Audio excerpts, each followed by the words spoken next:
सभी को नमस्कार। जैसा कि आप सभी को पता है, निपुण हरियाणा मिशन के अंतर्गत कक्षा 4 और 5 के लिए होलिस्टिक प्रोग्रेस रिपोर्ट कार्ड आए हुए हैं और ये सभी टीचर्स को सभी बच्चों के फिल करने हैं। तो चलिए आज इस वीडियो में हम देखते हैं कि इनको कैसे फिल करना है और इनमें क्या क्या प्रिकॉशंस हैं और क्या क्या हमने इसमें ध्यान रखना है।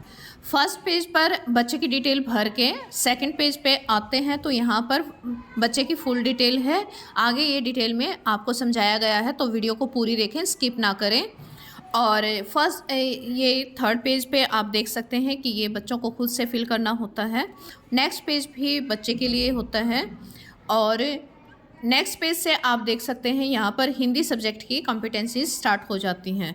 तो ये कॉम्पिटेंसीज जो हमें भरनी है यहाँ पर PA1 PA2 और एनुअल 3 टाइम्स यहाँ पर फिल करनी होगी। इसके लिए आप देख सकते हैं कि EL SL और RL और NR ये हमें कोड यहाँ पर यूज़ करने होंगे यहाँ पर फिल करने के लिए कि बच्चा किस लेवल का है, उस लेवल को शो करने के लिए हमें short form EL SL RL NR use करने होंगे। तो चलिए देखते हैं कि इन फॉर्म्स को कैसे यूज़ करना है और इनका क्या मतलब होता है। जैसे ही आप इस होलिस्टिक रिपोर्ट कार्ड के लास्ट पेज पर जाएंगे तो यहाँ पर लेवल ऑफ प्रोफिशिएंसी यहाँ पर दे रखी है, ये चार्ट दे रखा है। फर्स्ट लेवल यहाँ पर दे रखा है EL यानी कि excellent learner. The child shows excellence in the stated skill और कॉन्सेप्ट, यानी कि यहाँ पर एक्सीलेंट जो बच्चा है, लर्नर है, वो रहेगा जो बच्चा निर्दिष्ट कौशल या अवधारणा में उत्कृष्टता प्रदर्शित करता है। यानी कि आप नाम से ही अंदाज़ा लगा सकते हैं, एक्सीलेंट मीन्स जो बहुत अच्छा परफॉर्म कर रहा है। नेक्स्ट है RL रिकॉग्नाइज्ड लर्नर। यहाँ पर RL और SL में थोड़ा सा कन्फ्यूजन है, तो इसको क्लियर करने के लिए अब हम समझते हैं RL रिकॉग्नाइज्ड लर्नर कौन से होते हैं।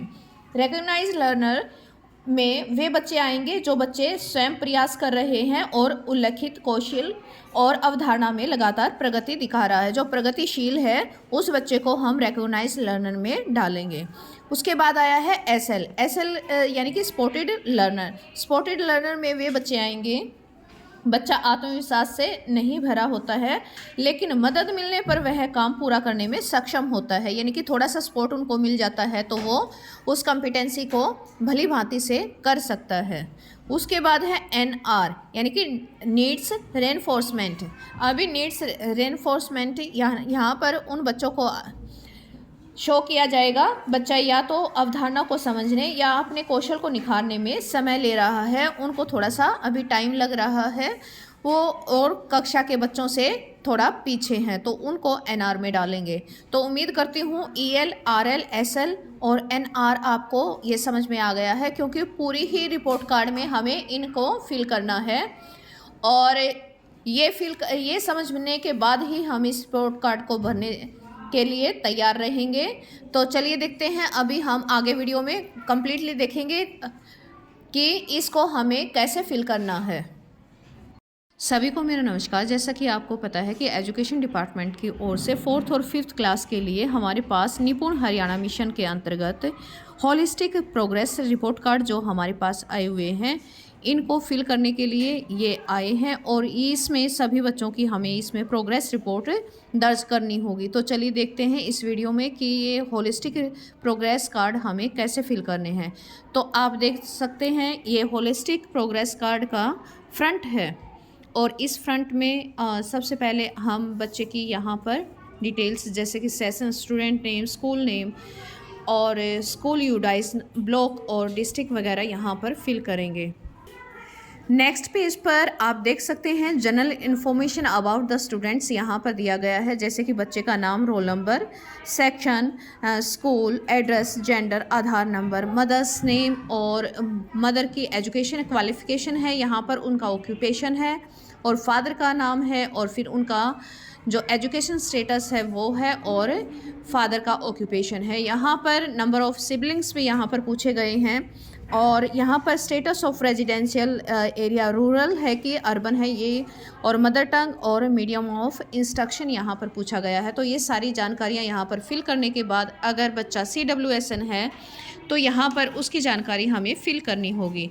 आप देख सकते हैं नेक्स्ट है टिक द रिसोर्सेज जो नेक्स्ट पार्ट आता है हमारे पास, tick the resources available to your child at home. अब बच्चे के पास घर पर क्या क्या अवेलेबल है यहाँ पर हमें टिक करना होगा, जो भी ऑप्शन हमारे पास उपलब्ध है, और इसके अलावा अगर कोई ऑप्शन है तो यहाँ पर टिक करना होगा। साइड में आप देख सकते हैं कि यहाँ पर स्टूडेंट के पासपोर्ट साइज़ का फ़ोटो यहाँ पर पेस्ट करना होगा, आप बच्चे से मंगवा कर लिख सकते हैं। और लास्ट में फर्स्ट पेज के लास्ट में आप देख सकते हैं, यहाँ पर आप अटेंडेंस का सेशन देखेंगे। यहाँ पर है नंबर ऑफ़ वर्किंग डेज। सबसे पहले हमें भरने होंगे सितंबर की पीरियडिक असेसमेंट। 1 सितंबर तक की टोटल कितनी होती हैं, वहाँ पर कितने वर्किंग डेज़ हैं, कितनी अटेंडेंस बनती है और कितने परसेंटेज हो गए। और अगर अटेंडेंस बच्चे की लो है तो उसका हमें यहाँ पर रीज़न देना होगा। नेक्स्ट है ये दिसंबर तक की काउंट करनी है, और लास्ट में यहाँ पर एनुअल की, यहाँ पर इनका टोटल करना होगा। तो इस तरह से यहाँ पर अटेंडेंस कैलकुलेट हो जाएंगी। यहाँ पर बेसिक इन्फॉर्मेशन, यहाँ पर फ़ोटो, और यहाँ पर जो भी बच्चे के घर पर अवेलेबल है उसके बारे में जानकारी देनी है, और लास्ट में हो जाएगी अटेंडेंस। नेक्स्ट पेज पे हम देख सकते हैं कि ये पेज दिया गया है स्टूडेंट्स के लिए, मी एंड माई सराउंडिंग्स। ये स्टूडेंट खुद से फिल करेंगे। यहाँ पर माई बर्थडे, यहाँ पर बर्थ डेट लिखेंगे, और माई नेम इज़ और एज, नाम और एज। यहाँ पर बच्चे की फैमिली का फ़ोटो यहाँ पर चिपकाया जाएगा। यहाँ पर जो हैंड का यहाँ पर एक चित्र बनाया गया हाथ का, तो उसमें कुछ एक्टिविटीज़ दी गई हैं कि बच्चा किस में गुड है। I am good at, I improve my skill to, किस में इम्प्रूव करना है, किस में क्या पसंद है, क्या पसंद नहीं है, किस में अच्छा है। और ये नेक्स्ट है बच्चा क्या बनना चाहता है। 1 पर्सन हु इंस्पायर्स मी, बच्चा किस से प्रेरित हुआ है। और इस साइड अगर आप देखते हैं तो जो some of my favourite things, favourite festivals हैं, फेवरेट फूड है, फेवरेट गेम्स हैं, फेवरेट कलर्स हैं, और यहाँ पर बच्चे इस सेशन के दौरान क्या सीखना चाहते हैं ये दिया गया है। तो इस तरह से ये सारी चीज़ें बच्चा खुद से भरेगा। नेक्स्ट पेज पर देखते हैं। नेक्स्ट पेज या तो टीचर से अवेलेबल जानकारियों के अनुसार या फिर पेरेंट्स की सहायता से ये आप भर सकते हैं। आप देख सकते हैं फर्स्ट में है जो हाइट है सेंटीमीटर में हमें यहाँ पर फिल करनी है, PA1 PA2, और एनुअल में वेट है, और ब्लड ग्रुप है, हीमोग्लोबिन है। आई फील एलर्जिक, अगर कोई बच्चा किसी चीज़ से एलर्जिक है तो यहाँ पर हमें नोट करना होगा। आई साइट कैसी है, कि नॉर्मल है या शॉर्ट साइटनेस है, या ये जो भी है यहाँ पर हमें इसका टिक करना होगा। Any other noticeable health issues to be identified, अगर कोई हेल्थ इशू है तो अगर वो नोटिसेबल है तो यहाँ पर हमें वो नोट में डालना होगा। नेक्स्ट है माय फैमिली ट्री, यहाँ पर बच्चे को अपने नाना नानी, दादा दादी, माता पिता, अपना और अपने बहन भाइयों का, सिबलिंग्स का यहाँ पर नाम बनाना होगा, नाम लिखना होगा, या फ़ोटो भी, छोटे छोटे फ़ोटो भी कट करके कटआउट्स हम पेस्ट कर सकते हैं विद नेम। अभी नेक्स्ट पेज पे आप देख सकते हैं पेज नंबर 5 से हो जाती हैं कॉम्पिटेंसीज स्टार्ट। यहाँ पर जो कॉम्पिटेंसीज की लिस्ट है, यहाँ पर एक कॉम्पिटेंसी दे रखी है और फिर उसके नीचे सब कॉम्पिटेंसीज हैं, ऊपर दक्षता, नीचे उपदक्षताएँ। तो ये दक्षताएँ PA1 में बच्चा कैसा था, PA2 में कैसा है, और एनुअल में वो कैसा है, किस स्टेज पर है, हमें ये यहाँ पर दर्ज करना होगा। आप देख सकते हैं अगर PA1 PA2 और एनुअल में जो हमें मार्क करना है वो किस आधार पर, टिक या क्रॉस नहीं करना है, हमें यहाँ से हेल्प लेके। अगर EL यानी कि एक्सीलेंट लर्नर है बच्चा, तो उसके लिए हम EL मार्क करेंगे। अगर बच्चा स्पोर्टेड लर्नर के कैटेगरी में आता है तो हम उसको SL से अंकित करेंगे। अगर रिकॉग्नाइज्ड लर्नर में आता है तो उसके लिए हम RL लिखेंगे, और अगर बच्चा नीड्स रेनफोर्समेंट है तो वहाँ पर NR लिखेंगे। तो ये शॉर्ट फॉर्म में यहाँ पर हमें ये लिखना होगा। तो इस तरह से सभी कॉम्पिटेंसीज, सभी दक्षताओं को यहाँ पर मार्क करके उसी के अनुसार बच्चे की कैटेगरी सुनिश्चित करनी है। यहाँ पर आप देख सकते हैं ये सभी हिंदी की हैं। नेक्स्ट पेज पर देखते हैं। पेज नंबर 6 पर आप देखेंगे कि यहाँ पर सभी इंग्लिश की कॉम्पिटेंसीज़ हैं, और पहले उसी तरह से है कॉम्पिटेंसी देके उसकी सब कॉम्पिटेंसीज़ हैं, दक्षताएँ यानी कि दक्षताएँ और उपदक्षताएँ। और ये उपदक्षताएँ जो हैं उन्हीं के आधार पर हम PA1 PA2 और यहाँ पर एनुअल में मार्क करना है। कंटिन्यू वही इसी तरह से रहेगा, बच्चा जिस भी कैटेगरी में आता है यहाँ से उसी के अकॉर्डिंग हमें ये यहाँ पर EL SL RL और NR लिखने होंगे।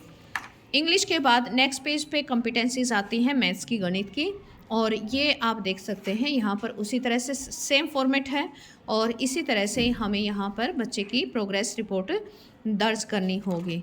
इसके बाद यहाँ पर कंटिन्यू पेज नंबर 8 पर मैथ्स की कंटिन्यू है और इन कॉम्पिटेंसीज़ के बाद ये नेक्स्ट पेज पर है ईवीएस की।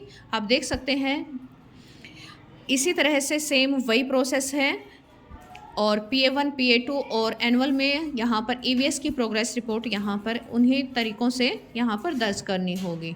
नेक्स्ट पेज पे देखते हैं, ये सेम ईवीएस की कंटिन्यू है।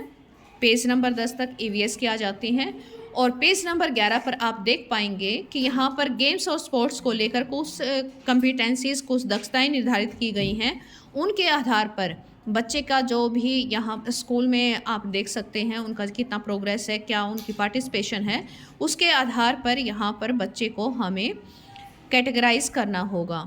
उनको कैटेगराइज करने के बाद आप नेक्स्ट में देखेंगे कि आर्ट्स एजुकेशन का पार्ट आ जाता है। आर्ट एजुकेशन की कॉम्पिटेंसीज़ और सब कॉम्पिटेंसीज़ यहाँ पर डिस्ट्रीब्यूट की गई हैं। उन्हीं के आधार पर उनकी परफॉर्मेंस के आधार पर यहाँ पर कैटेगराइज करना होगा।